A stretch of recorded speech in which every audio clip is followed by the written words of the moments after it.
Tonight, people living in a downtown Miami high-rise say they've been robbed of their relaxation. The building sits in the shadow over the federal detention center, and they say their incarcerated neighbors are disturbing the peace. Local 10's Laren Livingston is live with it all. Laren. So I've been looking over the downtown Fifth luxury rental apartments brochure, and inside you can see the floor plans, of course, that they talk about. They talk about being very close to the Metro Mover and having access to the museums nearby, the American Airlines Arena just a couple of blocks away. But what this brochure does not talk about when it comes to living here are the sometimes very noisy and rowdy next door neighbors. You definitely get what you pay for. But this particular amenity was very much unanticipated. There was inmates literally hanging off of the wire windows there. You heard him right. Inmates from the Miami Federal Detention Center yelling from their recreational space across from Ryan Ray's apartment building. I don't use the pool that much here because it doesn't get sun very much, but it does get sun during the time that they're in there. Ryan recorded this video Monday from the pool deck up on the 15th floor.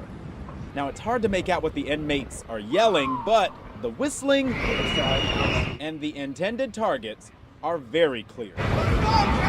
Ryan tells me he moved in a little more than a year ago, now pays $2,700 a month for his two-bedroom unit.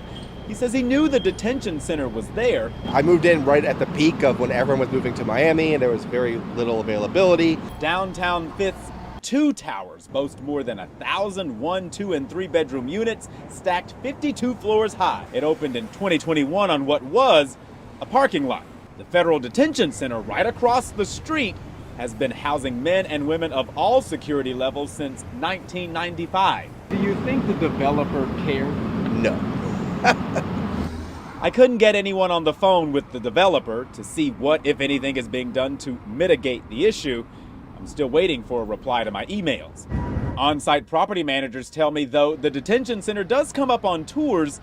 I'm told some residents have complained, but that the issue is, quote, not a problem. The girls walk out the balcony and they're like, guys are like, yeah. So it's a thing. It's a thing.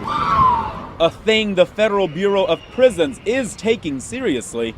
In a statement, a spokesperson writes, "The issue presented in the video is under investigation, and we are actively pursuing a solution that both addresses the concern of the public and is in accordance with American Correctional Association guidelines." I think Miami is a wild, crazy place.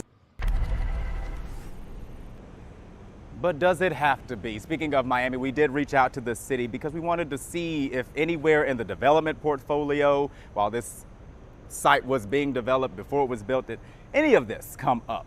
Were there any red flags or concerns raised? We're waiting to get those records back. In the meantime, here's the real gag.